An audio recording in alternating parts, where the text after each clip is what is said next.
Evening, everyone. Hope I am audible. Happy to connect with all of you after quite some time for yet another session on governance area. As you all know, we have been working with Kroll for quite some time now. They are a 50-year-old US organization specializing in governance, investigations, risk management, internal controls, and they have been in India for the last 25 years or so. And before I start introducing the panelists today, let me add a few pieces of my observations on this whole space of bribery and corruption. As we all know, living in a society, in a country where consistently every year the Transparency International rates us, South Asians, and little bit of East Asians, countries like Indonesia, as lowest ranked countries in corruption and bribery. And this all of us are aware at social level, at a small level to a higher level. The dimensions are many, and social, political, and at corporate level as well. Barring few corporates, few MNCs in the country, others probably to some extent are impacted by it, by corruption. And in India, like many other countries, the corporate boards at a senior level are very focused at this area. However, there is an expectation that we in internal audit would be able to identify, flag frauds, etc. However, we are not really experts in this space. And internal audit standards, the professional practice framework, which is globally applicable, globally used, doesn't expect us to be experts. They expect us to be aware of the potential areas of fraud in the areas we audit, and also be aware of the protocols the board and the senior management has put in place to manage fraud in this in managing at the corporate level. So having said that, in this context, however, in many companies in India, and I've seen this in other places as well, internal audit is seen as more or less people who will flag frauds, and global experience suggests that audit doesn't really highlight frauds. Most frauds are flagged by whistleblowers, mostly across cultures, across countries.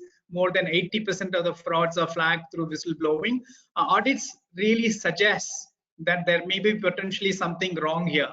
Here and there, we may come across a fraud, we may unearth it, but we may flag it most of the time.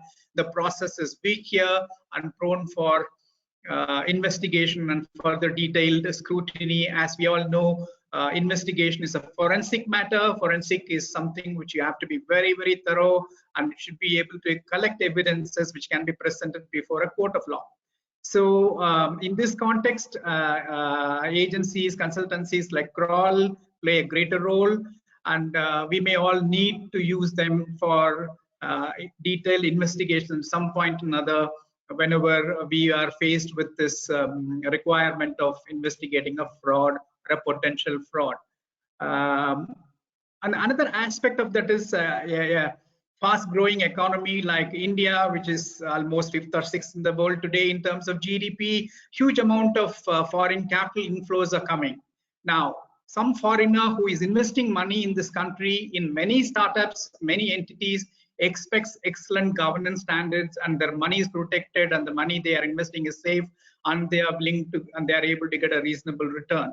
And they wouldn't like to be surprised with huge governance failures, frauds, etc.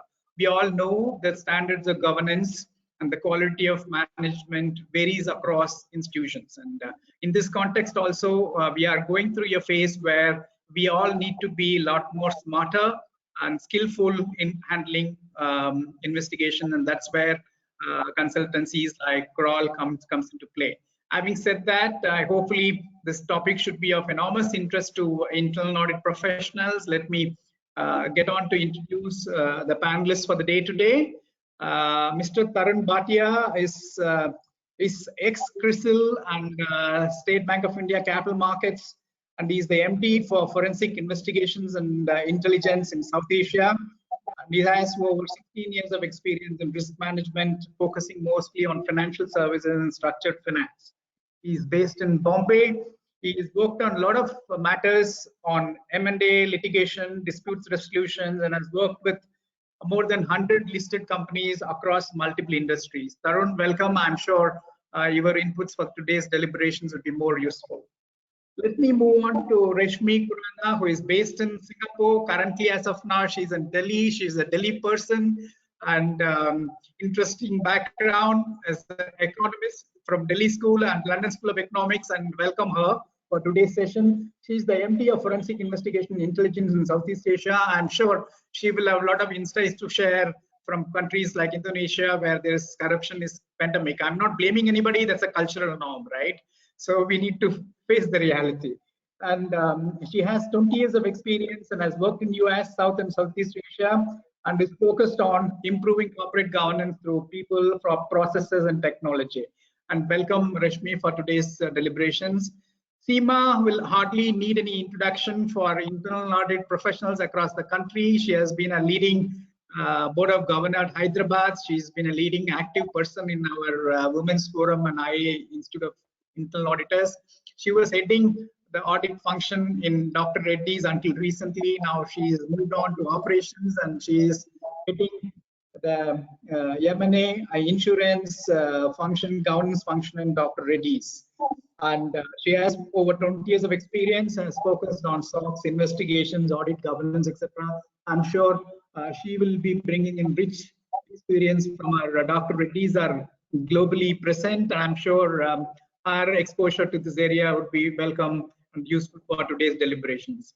With this, I request Tarun to moderate the session, and we will have a Q&A later and a few questions also in between to keep you engaged. And Tarun, over to you. Thank you, TK, for that introduction, and it's a pleasure to be part of this forum.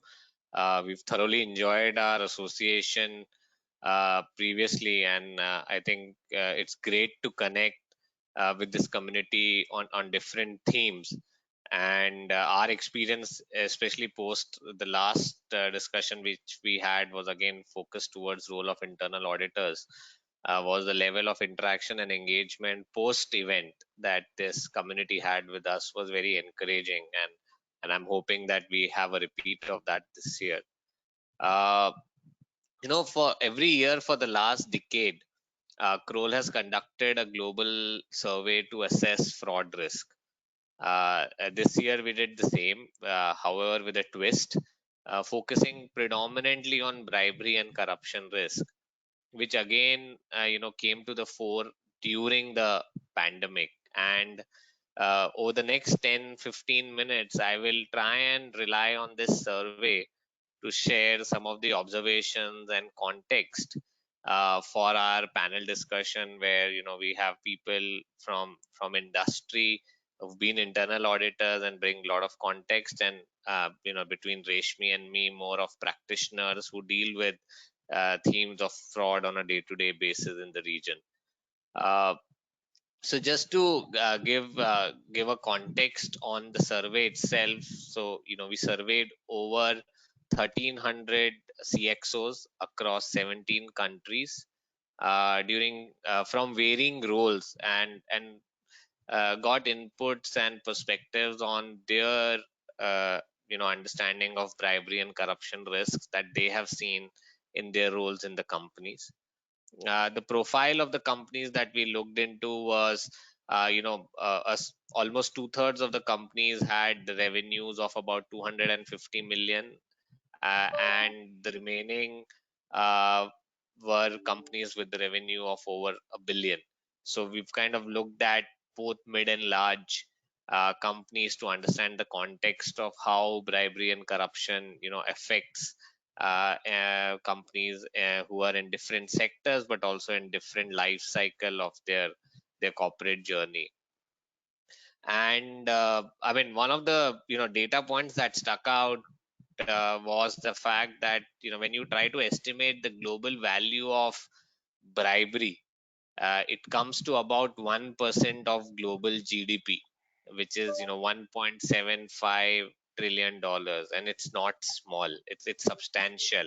And at least before the survey, I always thought of bribery and corruption to be a material risk, but suddenly when you put a number around it, it gives it a new perspective. The second thing is, and we often relate bribery and corruption to public procurement, government involved and order booking, and that's considered a high risk area, and it is, though trends are changing. The whole public procurement related aspect, UN indicates that at anywhere between 10 to 25% of public contract value is lost due to corruption. So look at the amount of, not just the financial loss, but the impact, or the ultimate impact that that amount of money could have had. So clearly bribery and corruption remains a very critical and core risk for us, not just in India but globally. uh, I think what is encouraging, however, as we'll see, is that people realize that it's a risk that they face on a day-to-day basis, and it's not a figment of imagination. I mean, the survey suggested that 82% companies indicated that they had been significantly affected by corruption, risk, and illicit activity. So we are not talking about a small segment, and this is universal. I mean, traditionally, and Tiki, you also mentioned, of course, smaller and developing economies are known to be more prone to corruption and bribery risk. But our own experience through investigations and through the survey suggests that this is no longer limited only to uh, developing countries or smaller countries. Even developed countries are very, very akin to risk due to bribery and corruption. And really, bribery and corruption is like a two-way street where the governments or the regulators are required to design laws and guidelines and enforce those, but it also creates a huge responsibility on corporates to implement this in practice. And that's where we see there's a lot of gray on what one believes is good practice versus what gets implemented. But like we have seen, the financial impact of bribery and corruption is so severe that it warrants greater scrutiny and lesser discussed. But the impact on the reputation of an organization due to bribery and corruption is equally large. And while it's difficult to put a number next to it, we have seen it impacts long-term growth, it impacts employee morale and retention, and actually it is a business continuity risk in the long run. Very quickly, what are corporates feeling or seeing as the key threats to bribery and corruption? And not surprisingly, a large percentage of organizations are vulnerable to third party risks, which is something which is external to them. It is not directly in their control, is how they would put it, though I disagree.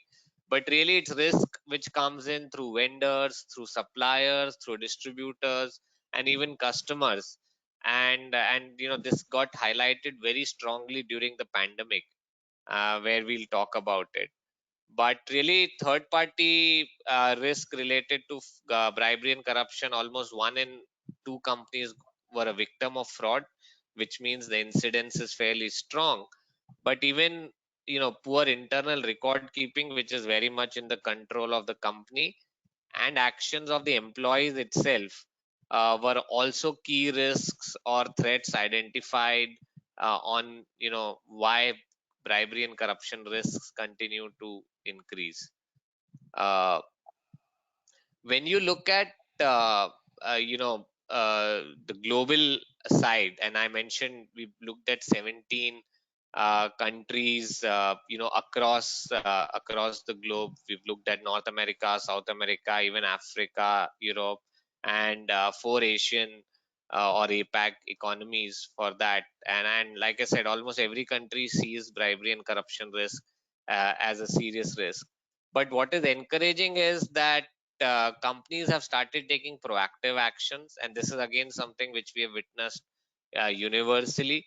Almost 3/4 of the respondents that we interviewed as part of this survey felt that their current processes or actions were effective, though they also stated that they were not adequate and they needed to do much more to counter the growing fraud and fraud risk due to bribery and corruption. But some of these aspects that they have different countries have introduced is clearly broadening the risk assessment across the company, so it's more enterprise wide risk assessment rather than only a service line or a department wise. The second is increased use of analytics and technology in both identifying but subsequently reducing the reaction time when dealing with these events. And the third is a greater focus at board level, in one, acknowledging that such risks exist, and two, kind of literally taking them very strongly through their actions on employees who are known to uh, you know uh, be a part of fraud or corruption risk, so their actions being more vigilant. So these are some of the themes that we have seen, and it is extremely encouraging because for the longest time we were blaming the governments, whether it's India, Indonesia, or even a market like US. It was easy to say corruption and bribery risk is triggered by government employees, but even in a country like India, the definition has changed, where not just the receiver but the giver of the bribe is also today considered someone who's been involved in a wrongdoing. So I think those shifts are important, but broadly it was encouraging to take away that companies are not thinking of this as an area or a risk which is beyond their control. uh, in terms of the region which people considered most vulnerable, uh, as a third, I mean, when you are looking at other markets, clearly Latin America stood out as one of the most vulnerable region, though in terms of existing bribery and corruption risk, Africa stood out as a region where the present risks were high. But with emergence of Latin America, more companies expanding there, the vulnerability toward this risk has significantly increased in the recent past. So in this backdrop, it's interesting to look at how India fares, and to move away from maybe some degree of prejudice that we may have about the country and bribery and corruption risk, and look into facts. So clearly, traditionally as a nation, we have been plagued by bribery and corruption. Over the years, government has taken very visible steps to counter the threat.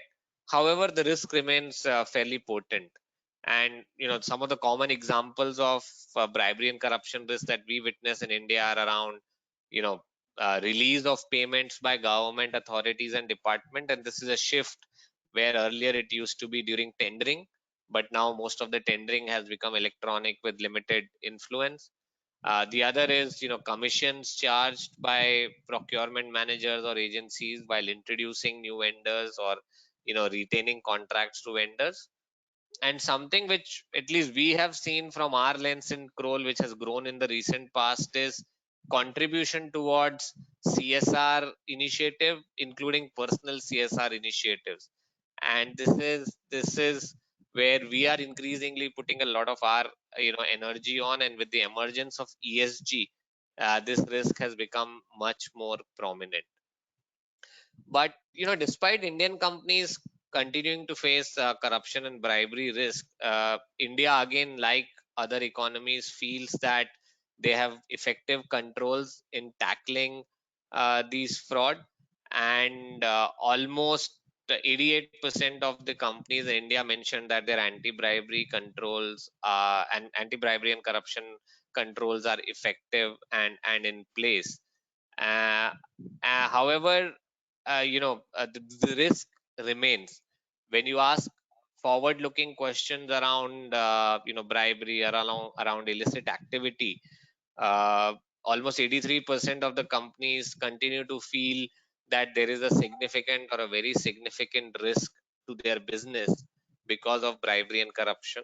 And there's a parallel survey that we had done on India very recently, which I'll talk about in the next couple of minutes, which suggests that bribery and corruption remains top 3 risks for Indian companies when it comes to potential fraud risks. Moving on, on some of the key broader takeaways, we spoke about third-party risk being a challenge. India is no exception, where almost 47% of the respondents stated that third-party risk was a key risk. And actually, our trend is very similar to what the global trend is, with about third feeling their own internal record keeping and internal processes were not strong enough, and about a fifth feeling that the employee actions were responsible for bribery and corruption risk. 83% of the respondents felt that their company is doing what they need to do at an enterprise level to tackle this. And again, this is very much in line with the global trend. So we don't need to, or we need to stop beating ourselves that we aren't doing enough. I think we are doing quite a few things, but we need to do much more to address this risk. Similarly encouraging and better than global average is the fact that 81% of respondents felt that the board focus on corruption and bribery risk is high.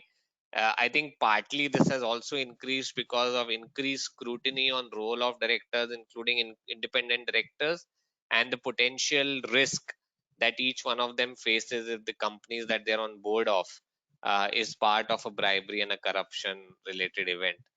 But at the same time, it's a top-down mechanism. So if the board feels, it's an important risk to look into, then it will flow and percolate into the company.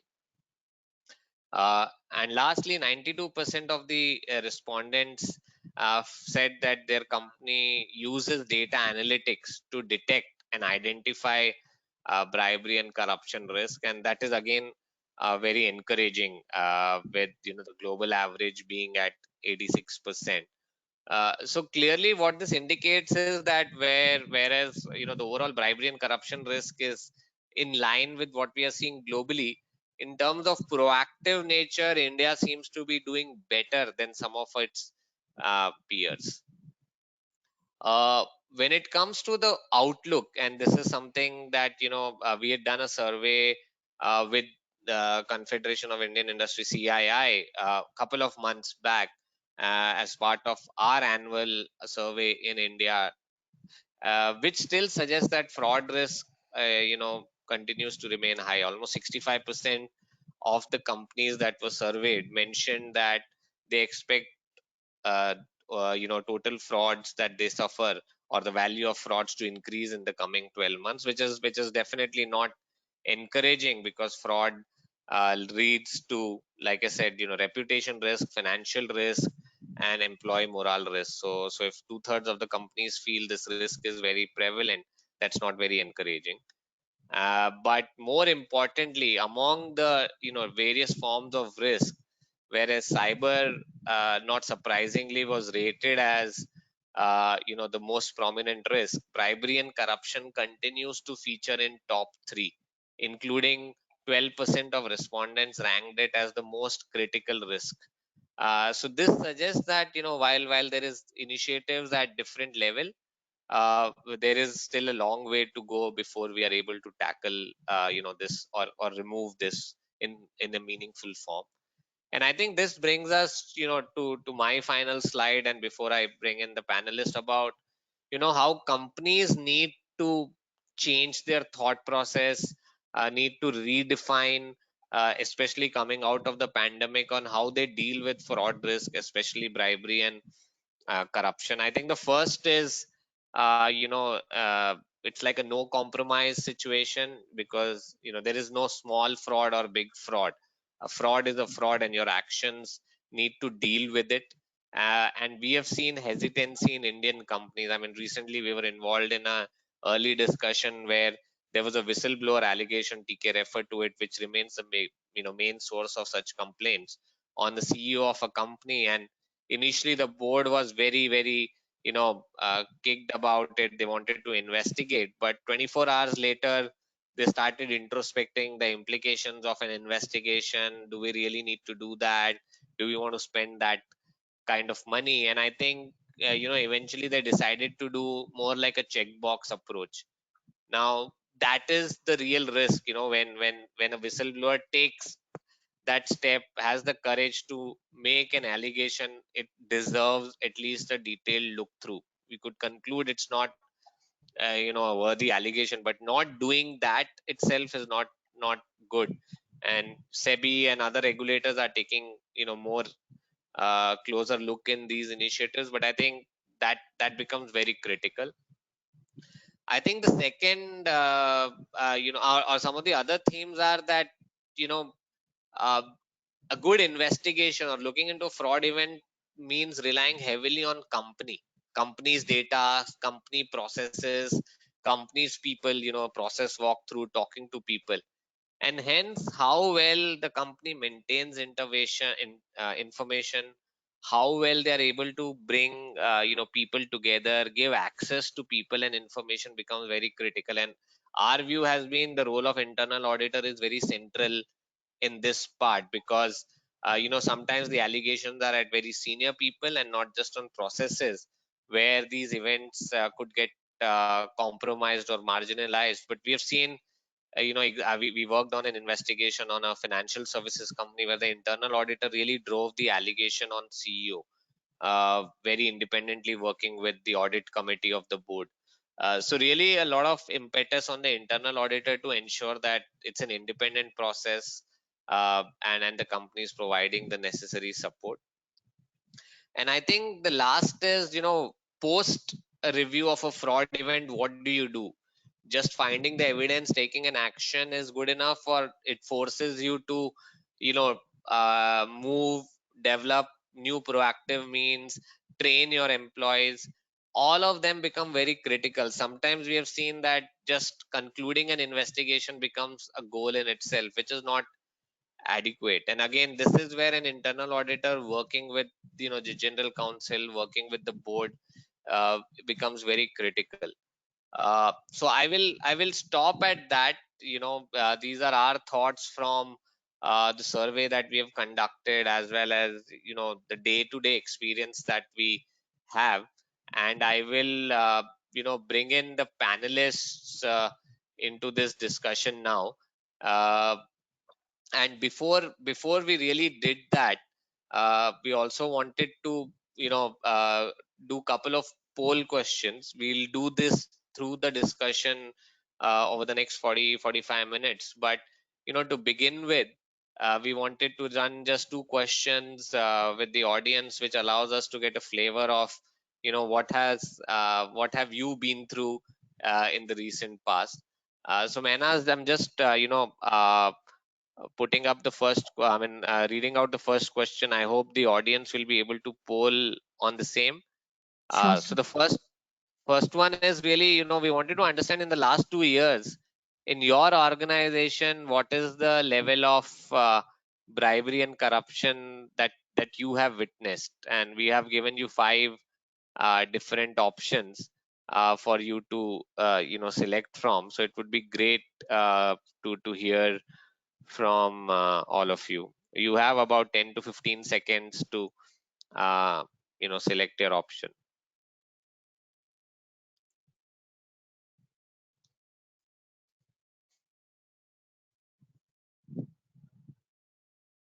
Okay, it's quite interesting what the story is looking like.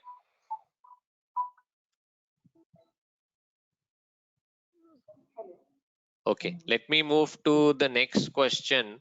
The second question is really, when it comes to bribery and corruption event, and almost 2/3 of you have indicated that your organization has been witnessing some amount of corruption and bribery. what profile of people get involved in this? Is it at the very top, the CEOs or CXOs, or is it at the people who are in decision making level, like head of business, sales, spends, procurement, finance? Or is it really people at the junior level where maybe we are not as aware, or the level of scrutiny is much lower?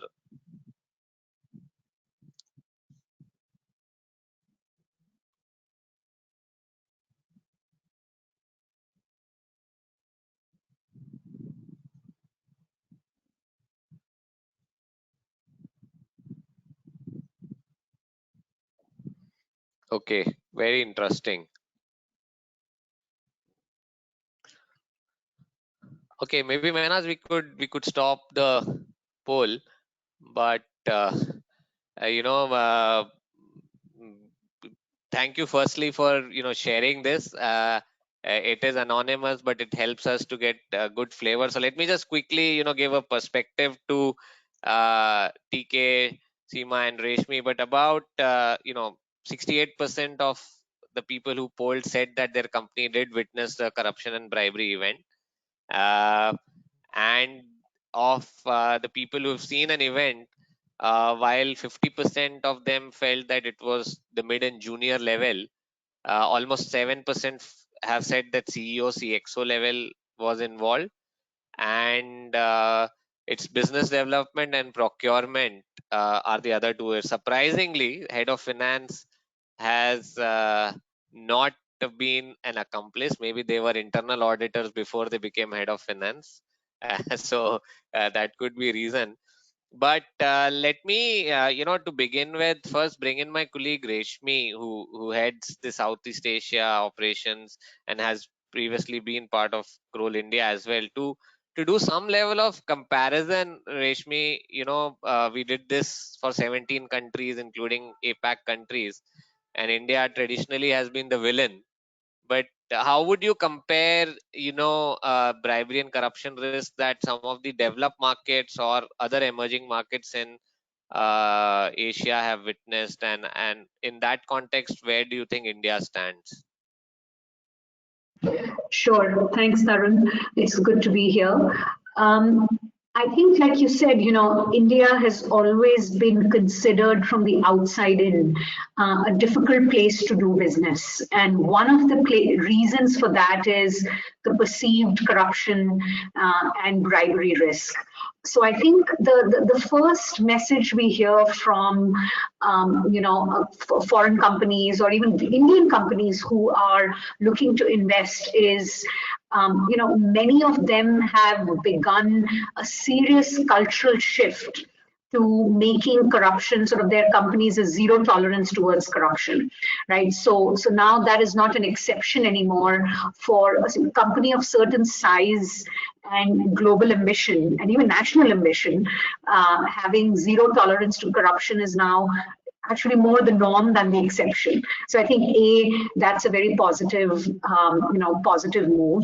I think it's, like you said, especially in East Asia, corruption remains very endemic, and India is certainly ahead of that journey, both from a corporate governance point of view internally, but also from a political and government point of view, right? So there is a push on both sides. Internally, companies are using zero tolerance, but externally also the messaging is that corruption is not accepted.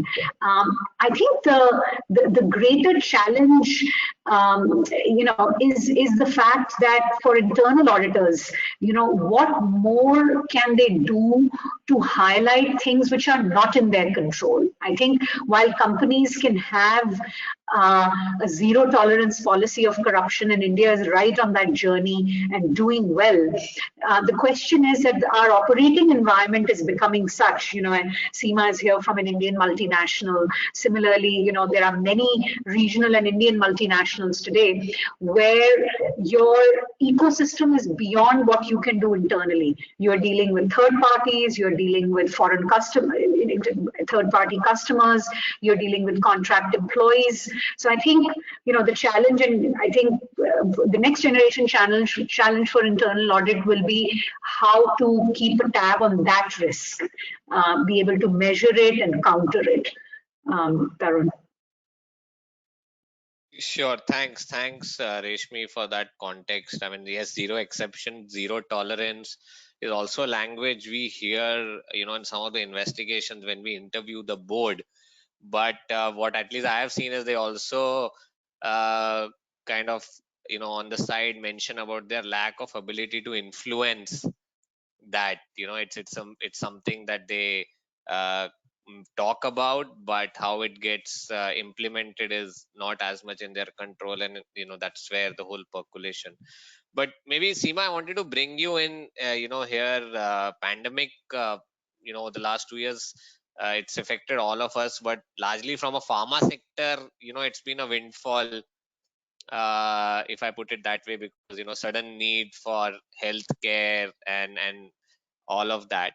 So in middle of all this growth opportunity, growth potential, I'm sure there would have been increasing corruption and bribery risk, because the interface with the government, suddenly new supply chain coming up.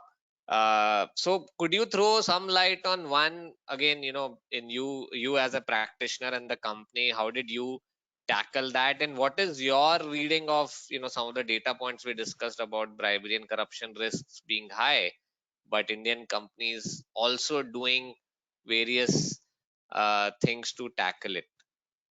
Yeah, sure. Thank you, Tarun, and good evening, everyone.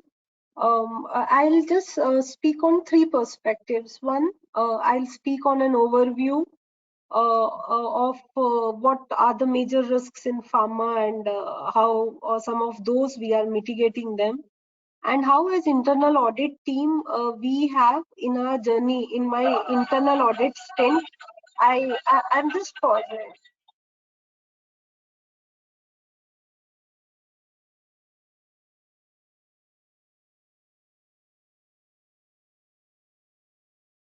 My apologies. There was a ring at the door. So this was in the organization, how internal audit worked with the compliance team. Okay, in framing the risk management policy, and also in, I would say, matrix, a very shared kind of matrix within the organization. How the first line, second line, and third line, each one of us are accountable for this.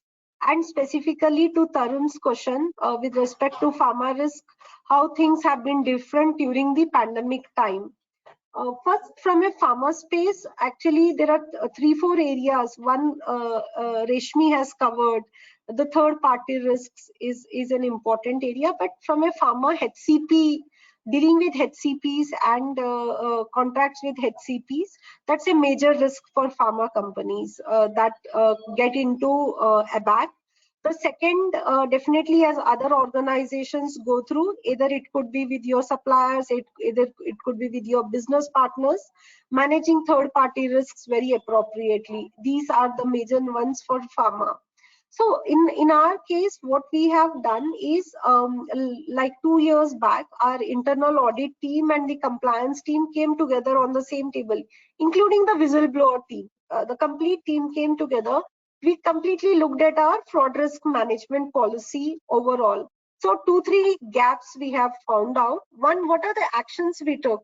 One, in our SOX document, because we are NYSE listed and we also have Sarbanes-Oxley Act compliance, we have ensured that all the fraud, anti-fraud risks or the risk control matrices got incorporated in our RCMs. That's the one step we have taken.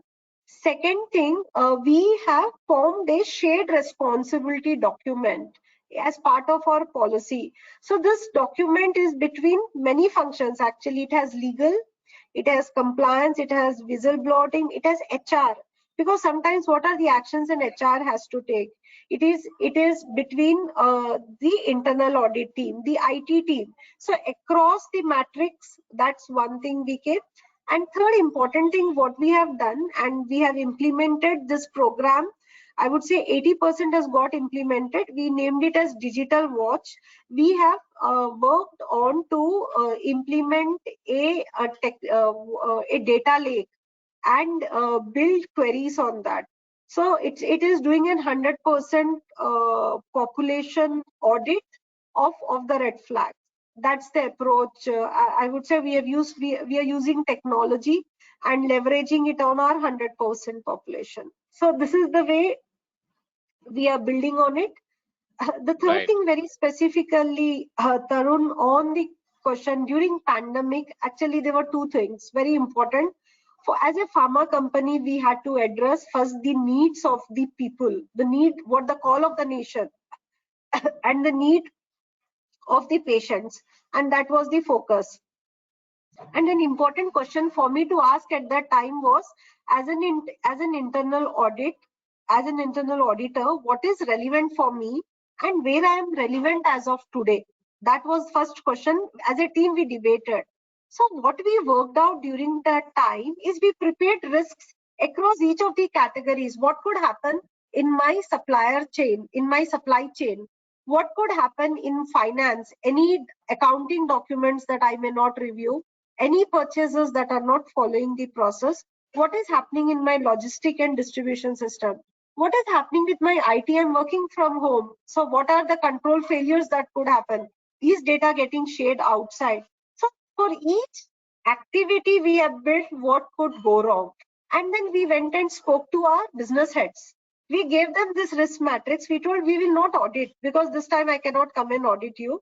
Can you go through this risk and do a self-assessment of these risks and controls and give me an assurance that things are in place or not in place?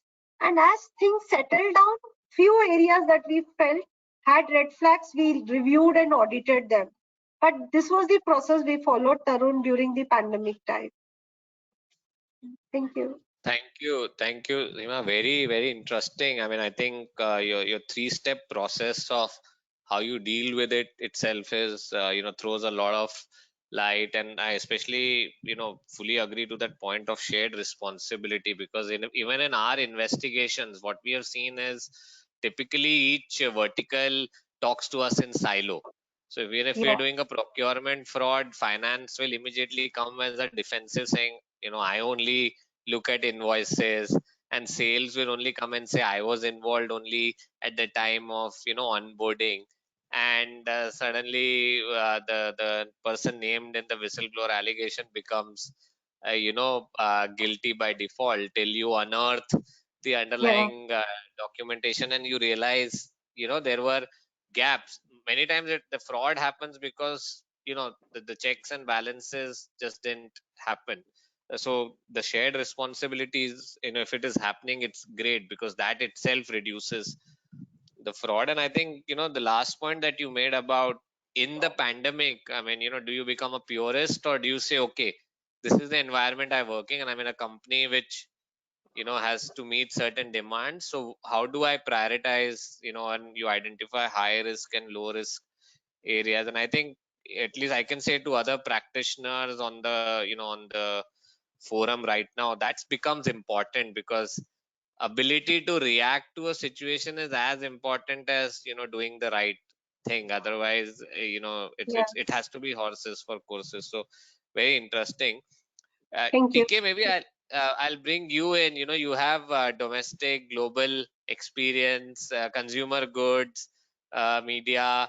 One, how have you seen corruption and bribery risk evolve or reduce or increase in India through your experience? And anything specifically that you observed as a practitioner in during the pandemic that gave you high degree of comfort or raised question marks? Right, that's an interesting perspective. What we have experienced during this phase is, interestingly, since the business got terribly affected, most people were working from home. The whistleblower compliance and the POSH compliance, which used to be fairly high, suddenly dropped. And the number of complaints were significantly low, almost nil. So because probably the people are not coming to office, working from home, the incidents being observed or seen are less. So practically the activity on investigations and related aspects have relatively come down.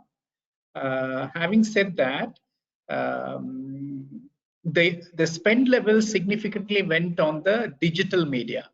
Now, a large amount of investments going in on startups and digital media, OTT platform, etc., which is explosive. On the other hand, because people were accessing a large amount of content and video content and huge explosion that happened in the country during this phase, the emphasis got shifted to these areas where you have customer acquisition cost, customer discounts that are being given, and content acquisition cost have become phenomenally high. And this is happening at a very fast-paced manner because of competition. Now, the extent of traditional controls which one used to have in organizations were really difficult to enforce in a startup ecosystem where people give huge emphasis on speed and execution rather than process and checks and balances, etc. So that was a nightmare for us, a traditional way of looking at activities in a startup ecosystem.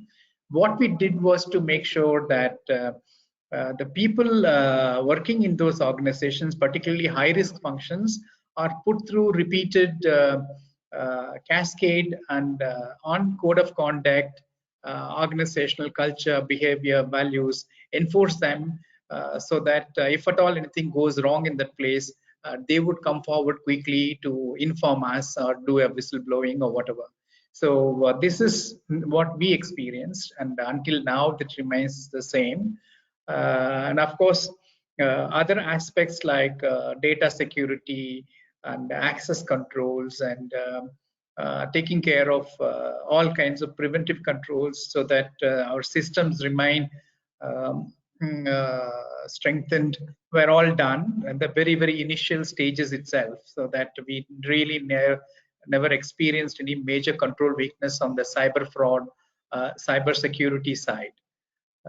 That's been our experience, Tarun. Okay, thank you. I mean, that's encouraging because the dynamics that you talked about meant dealing with a lot of uncertainty, but within that environment to have managed these risks is comforting. Maybe this is a question to both TK, you and Seema, and then I'll bring Reshmi in on it. But we had to change the way we did investigations during pandemic. We are, as a firm, we rely heavily on ground intelligence, access to information, imaging and digital forensic, and suddenly we were all locked in a room. We were still fortunate that we as a specialist in this industry, we were able to migrate to technology very quickly globally, but we had to adapt. Just taking that back to practitioner as an internal auditor, and you spoke a few things on that, TK, but how did an internal audit function have to evolve or redefine its role in an environment where you don't have access to books, you don't have access to people? There were clear change in controls. I mean, we looked at couple of matters where suddenly check signing authorities had to be given to multiple people city wise and so on. So for internal auditors who are control centers, I mean, how did the pandemic affect, and what are the things that you've seen happen? I mean, Seema, would you like to go first, or shall I? As you suggest, yeah, TK, you take, and then I'll speak about my experience. Okay. So our immediate focus was on data security and access to information, etc.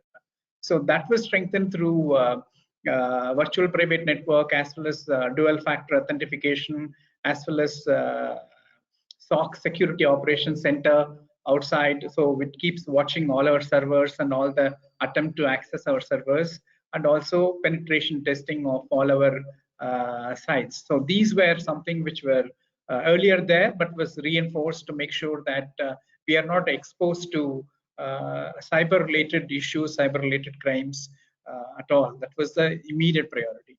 Next, of course, everybody's budgets were cut, including internal audit budgets. So we had to cut down on our costs and the number of audits. So we focused on very, very high risk areas. Now, going by the past experience, you know which segment of the business and which process is relatively high risk, which is again areas like payments, procurement, pricing, right? Now here the technology was heavily used. We always had a data analytics based algorithmic review of particularly pricing that happens, and pricing obviously in a market economy which is not doing well, pricing really collapsed, and you have to manage the pricing, and pricing, particularly a lot of third parties are involved, where pricing can be manipulated and middlemen can make a lot of money. So that needed to be watched, and exceptions to be picked up and seen whether they had proper approvals and proper authentications, etc. So those can be digitally done. And procurements, again, something through data analytics, we were picking up exceptions, and they were consistent with the known norms and the known behavior of the commodities markets which we are exposed, in this case newsprint, and also supply chain issues which we had. So that's the way. So basically technology and also sharper focus on high risk areas, these were the emphasis during this phase, and of course making sure that the cyber security aspect is fully protected. These were the three key aspects. Seema? Okay. Yeah. I had some, I would say 3-4 principles I followed during this time. One, I went to audit committee and I proposed a flexible audit plan.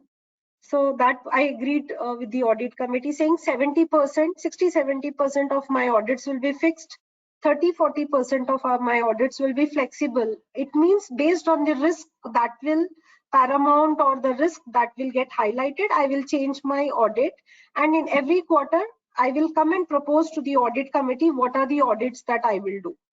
So that one, keeping the team flexibility. So I picked on flexibility as my first principle. The second thing, I changed 1-2 principles. What we have done, there are a lot of digital transformations that were going within the organization. Everyone was doing their best to digitize because everyone got impacted. So what we agreed with on few important key projects, that we will do an assurance by design. As the design of that project is getting built, the IT system is getting built, internal audit will come and look at the process and tell us what are the gaps. So we will not do a post audit, we will do a pre-audit. That is one principle we agreed with. The third change that we got in our system was in audits, 3-4 new things we picked up. Cyber audit, we have never done. We picked up during pandemic and said we will do cyber audit, and we will partner with experts, get an outsource expert. Along with them, we will partner. Data privacy audit, few of us have done from BFSI data privacy course. We got a freelancer expert. We have done a data privacy audit. The ITGC and ITAC were already as part of our SOX team. We strengthened that piece with help of MRC with help of more documentation. And the fourth last piece, what has been done differently is the complete team. We actually got ourselves trained on many hours in various areas. I would say many of my team members became Tableau dashboard experts. They learned BI, BW. Many of them learned RPA. We all learned artificial intelligence courses. The organization actually was training us on Digital Ninja. This was a capsule the organization gave on training ourselves on technology. And I think our whole internal audit team got trained in this regard. Across the stream, specifically, not only on IFRS, not only some of them were pursuing CIA, but technology was paramount importance to all of us. and many of team members knew how to do data analytics in BI, Power BI specifically, go to back end of the SAP tables, do a data extraction and work out on the queries. So this was the whole principle and methodologies that the team followed during pandemic time, and which we are still continuing. And as part of that, the project I spoke about on the digital watch actually is also an outcome of how do we look at the red flags, how do we do 100% population audit, not do a sample audit. So these are few things that as a team we have done together, and we are continuing, the team still is continuing to do. Okay, looks like Seema, you are really busy during the pandemic. But Reshmi, I wanted to come back to you, and it also link it to one of the questions that we have from the audience, which is, how did the whole investigation in a in a region like Southeast Asia, where different countries get involved and travel etc. was not permitted, how did we change our approach? What worked, what didn't work? And the question really that we have also is, if once we are allowed to go back to office the way it was pre-pandemic, what would be our preference? Would we want to do investigations remotely, or would we want to go back to the old ways of doing it? Now, those are excellent questions, Tarun, and I think they are very linked. So I think from a practitioner's perspective, conducting investigations, and I've heard both TK and Seema talk a lot today about data and AI and using 100% audits and so on and so forth. I think one of the things the pandemic did expose amongst companies was how ready were they to digitize and adapt to remote investigations, and how ready were they in terms of their ability to gather reliable data even within their own organizations, right? So being able to digitize can mean making a big investment and investing in a new system, or bringing in consultants and saying you're going to digitize a certain part of the supply chain. What we found where organizations suffered was when the back end of the organization, whether it was supply chain, whether it was warehouses, whether it was production facilities in remote locations, weren't at the same level in terms of capturing good quality data and linking it to the front end where internal audit or IT is evaluating it.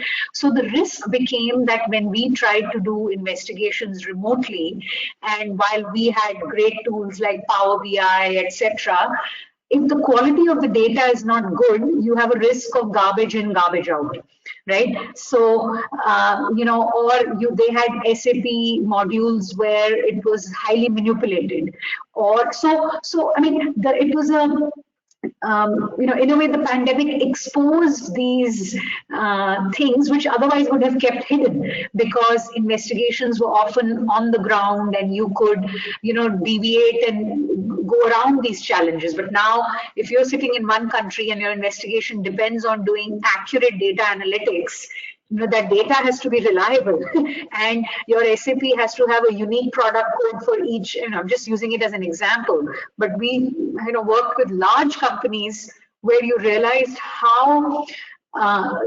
suboptimal their handling of data had been across the supply chain, not just at the analytical level. So I think that was one big learning, and organizations had to fundamentally change how they were going to capture data, and again it goes back to cultural shift, right? If someone's not putting in the right SAP codes or not capturing data, then you have to realize why is that. It's not because of lack of commitment to invest or intention to defraud.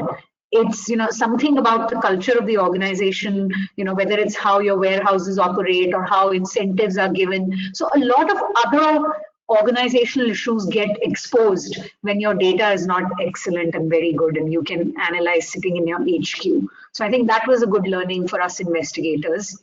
And I think, there will be nothing that beats the ability to do an investigation face to face, right, Tarun? We have been flying across the country and the world all our careers doing investigations. But of course, the pandemic has forced us in again having investigative technologies. We have clients today who do due diligence using drones. They're an investor sitting in Singapore looking to invest in a company in Indonesia, and they can't visit the factory, and they will use drone technology or use of third-party consultants, use of people like us to be their hands and feet on the ground.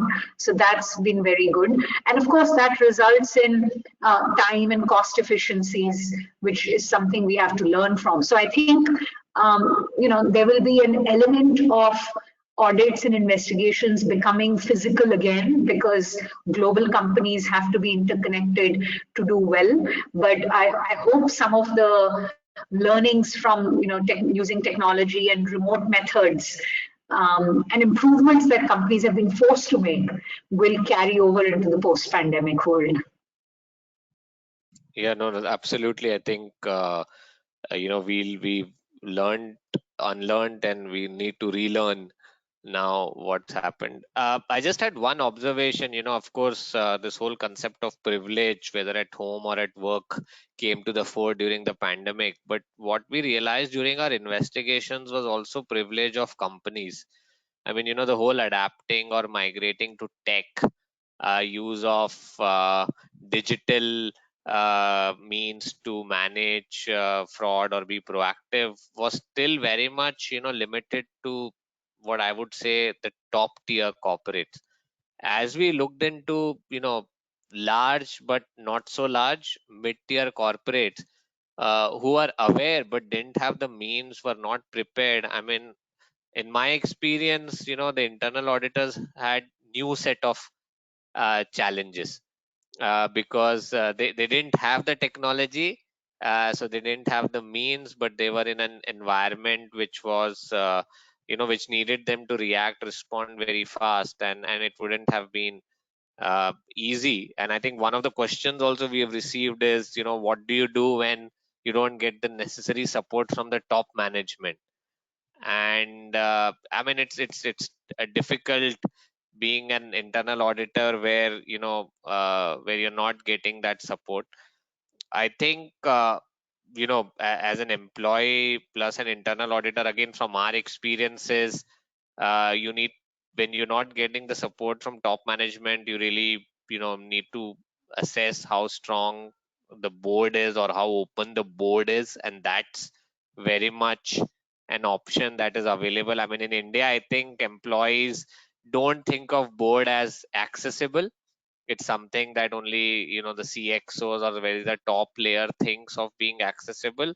But if one tries and approaches them, actually it's not as bad. So maybe that's one piece of advice. And the second would be, if you're not getting that support, then you need to gather as much evidence, because a view or an opinion may not help you, but if you have hard facts, then that it's which is difficult to uh, argue against, that then that allows you to take necessary steps. So that would be, at least from what I have seen, I would say.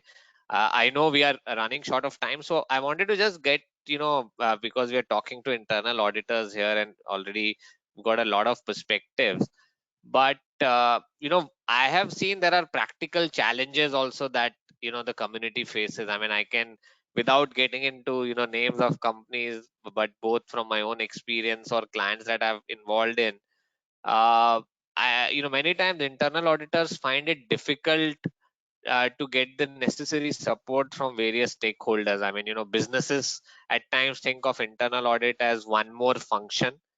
There are scores and target scores that companies have, and on the a day of the internal audit reporting, everybody's trying to manage a score. So there is sometimes limited support that they get. There's clearly advent of technology. So more, Seema and TK, from you, what more would one expect an internal auditor to do, or what more shift do you feel need to happen in a corporate ecosystem? But before we get that, I wanted to quickly run through, a couple of poll questions to see what the audience feel is, the situation today. So if you can quickly run question number 3, which really is, from a bribery and corruption perspective, what is the biggest challenge that companies face? And we have again multiple options, and you can select a combination of that. So could we please start that poll? Sure, sir.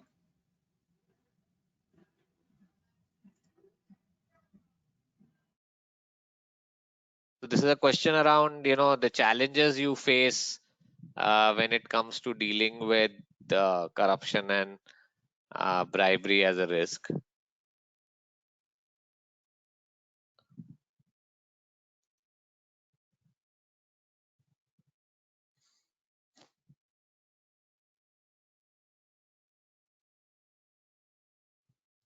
Okay, quite interesting. The data so far suggests lack of willingness on part of the management itself to take action. Again, very similar to what we have seen when we have done investigations. It's changing, but definitely not very comforting.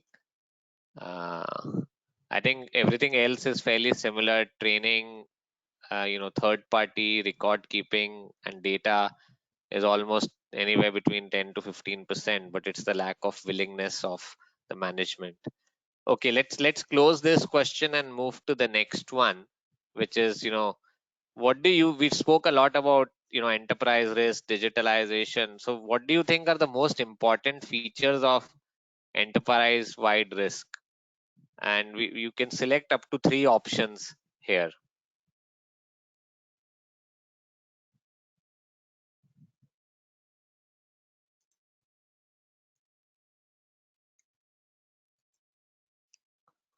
Right, so this poll is now open. So, what's the view?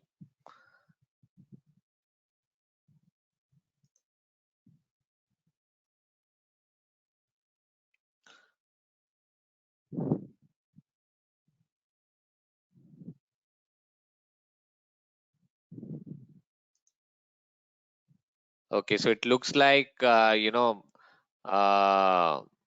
understanding the risk appetite, analyzing data, and gathering data from a cross section of the organization seems to be the most important. But understanding of risk appetite is at the top, which is great, because I think that again comes down to communication from the top, and do everybody in the company know what the risk appetite and what are the do's and don'ts. Great. And one last question, we want to skip question 5, but we wanted to go to question 6, which was, from an audit perspective, what is the biggest challenge when you are looking at auditing a fraud? And you can select up to 2 options.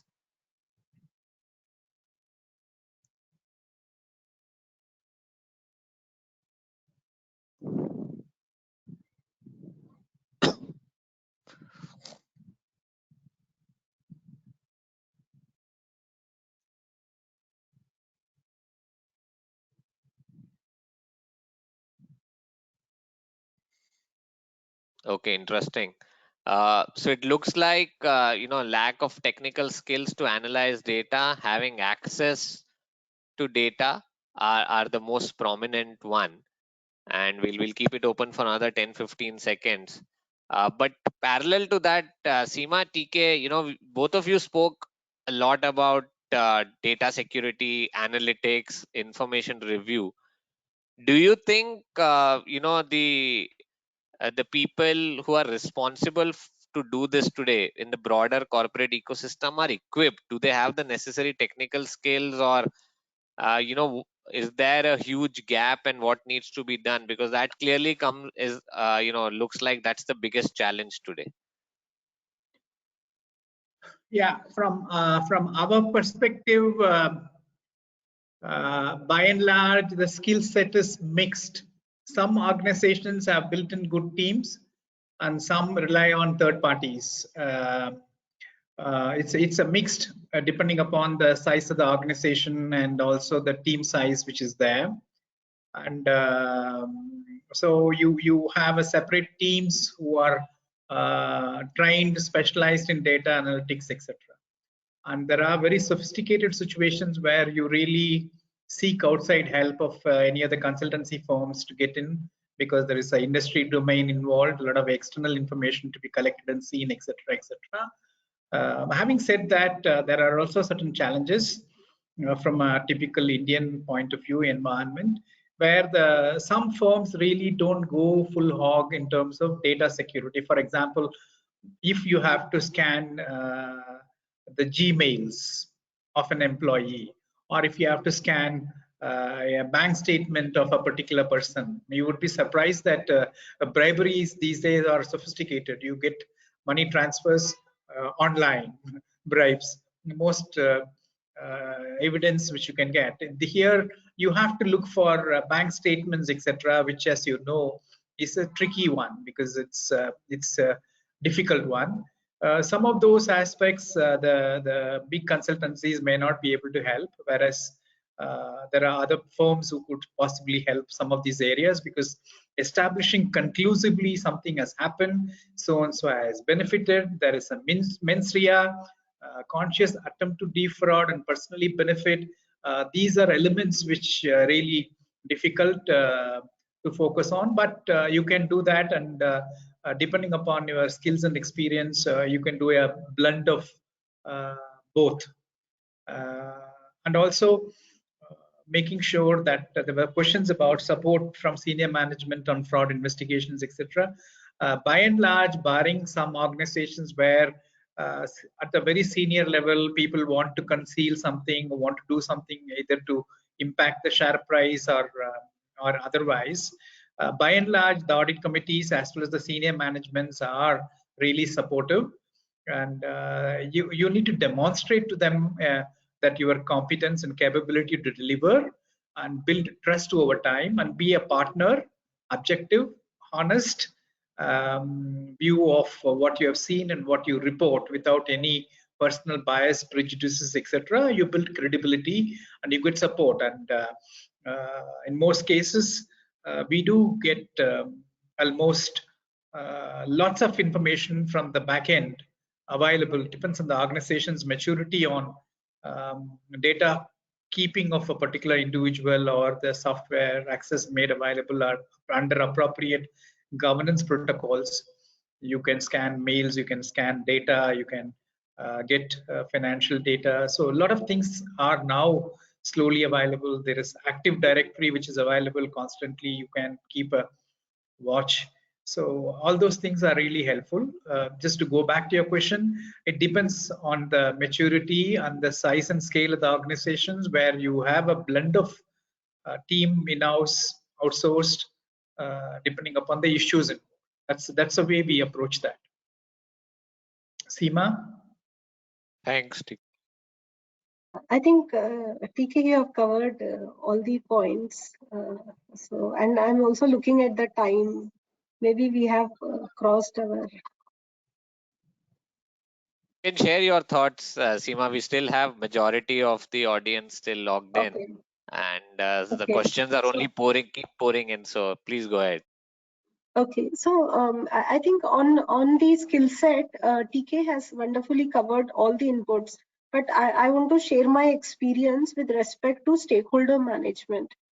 So what my experience taught me in internal audit stint is the ability to put your point in a manner that the other person is understanding it along with facts. Many times people look at you as police, people look at you as that you have come to blame them, and there's a lot of negative energy in the conversations that you have with the stakeholders. So the ability, I think a very important skill for internal auditor is to build on the soft skill, the ability to empathize with the stakeholder, the ability to understand what his needs are, and coming from that perspective and connecting the dots to the facts that we have on the table. then the tone of the conversation changes. You get balance, you become fair, and your whole tone is towards why it has gone wrong and what is the solution to improve so that this is not repeated. So this is one experience that the learning I would say I had, and I kept it and tied this to my experience. It's so important that the fair and balanced tone, and TK touched upon a word called trust. The building of that trust with the business stakeholder is very important in this audit environment, and it is possible. It is possible to do this.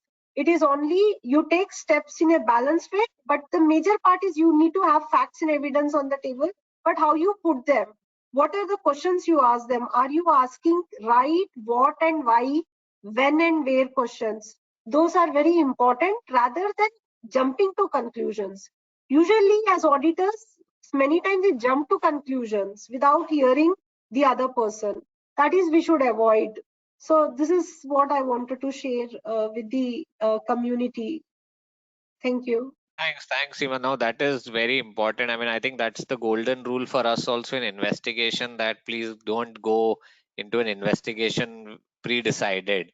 You know, it has to be fair and an independent approach. I'm still taking the liberty because there was one question which has come up again and again, and maybe good to get views from all three of you.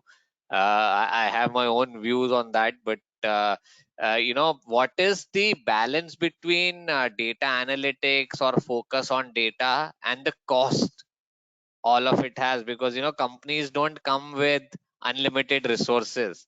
And I think, again, this is going back to all flavors of company, not just big companies. So, you know, the question is, what is the trade-off?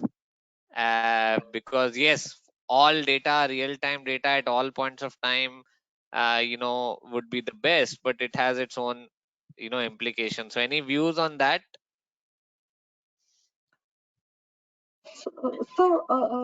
I think what I would say is it depends on the size and scale of the company and the cost to incur. The way I perceive and within the organization also, with the compliance is not a cost. If something goes wrong, then the repercussion of that is huge, huge in terms of brand reputation, in terms of the loss to the company. So incurring here, doing a data technology or implementing a software is definitely, it will help the organization. And are we able to reduce the FT? Maybe yes, possible. If it is, once you start doing it more and more and the change management happens within the organization, yes, there is an element of cost that may get reduced. But one important element we incidentally used, see, internal auditors, while they do many audits, they also get incidental savings to the organization, and many of us may be doing this. While we do a normal audit, some process efficiency, there is a saving in that process. I would request humbly to calculate that saving and show to audit committee or to your seniors once. Don't please focus on it because that's not our job, but have that kitty with you so that you can always tell, ki, I've also got something on the table. I'm not a cost center. I'm even a profit center, or at least I'm recovering my cost. So that's Is an that. auditor from her heart?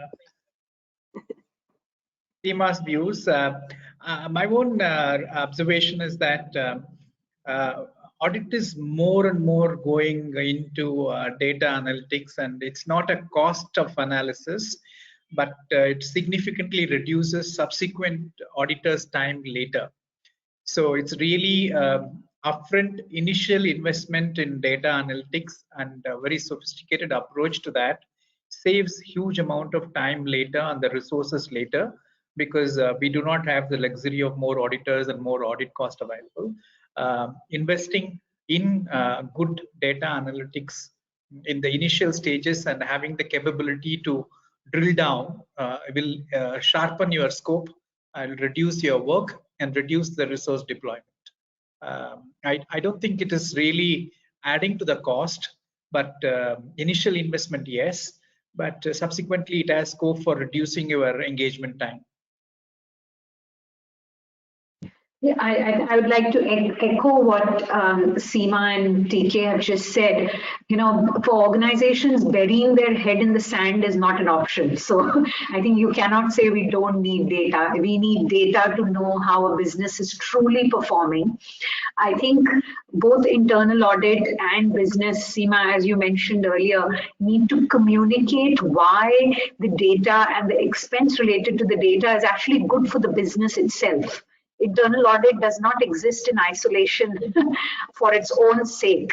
It exists at the end of the day to make businesses more resilient, more, stronger. So I think if one can communicate that, and as you said, that data itself will help you calculate the efficiencies and the savings to the bottom line. I think we will not be having, this will not even be a question. And of course, I think every organization needs to prioritize which areas to digitize. And, there is always an 80-20 rule of where is, the areas of the highest impact. And I think that's, of course, a decision again between those who conduct the analytics, business, plus internal audit, and having a multi-stakeholder decision is my view. If I have to take just a minute, I often say that to people who don't give access to data and all that, they say that audit is not astrology. We don't throw dice and say risk is here, risk is there. Audit is data dependent. If you are not willing to share the data of the corporation with the auditors, don't have an audit team. That message is very clearly communicated, and people understand that. Once they understand it, slowly moves in. I have faced huge resistance in access to information, but that was decades ago in my career. But if you set the ground rule first, people understand it, then things follow.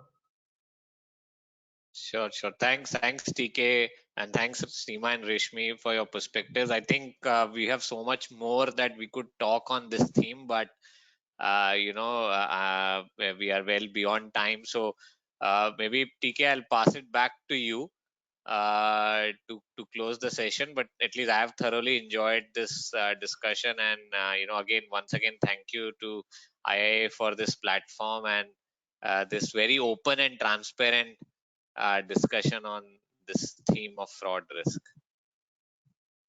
Thank you, Tarun, Reshmi, Seema, for an engaging conversation this evening on an important area. Not only we touched on fraud investigations, but much more than that on how auditors can be more enriched and more focused on the whole aspect of fraud risks, which we are constantly required to deal with. Though howsoever we may say that auditors are not investigators, but practically when you say audit means people expect you to identify frauds. I mean, different cultures, auditors are on the mat because frauds are not identified. So we need to improve the skills, whether you are a statutory auditor, whether it's an internal auditor. The societal expectation, despite different level of maturity in governance, is that auditors are there, auditors will flag issues, auditors will flag potential frauds. We cannot really walk away from there irrespective of citing our practice framework, etc.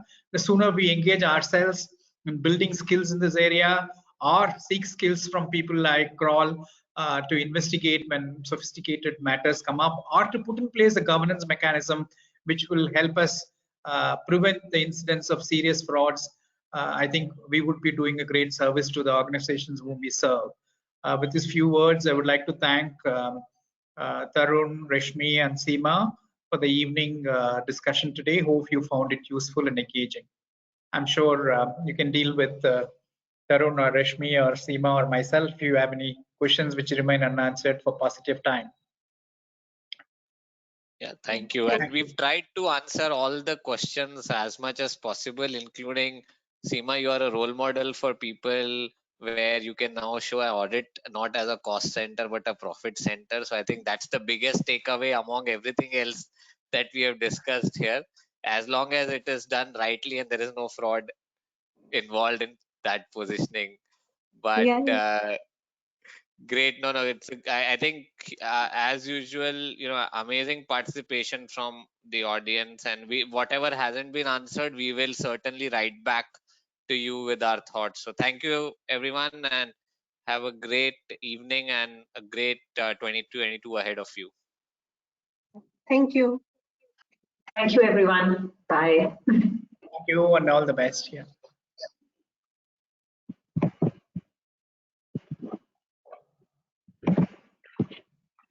Bye, Tarun. Bye, Seema. Good luck.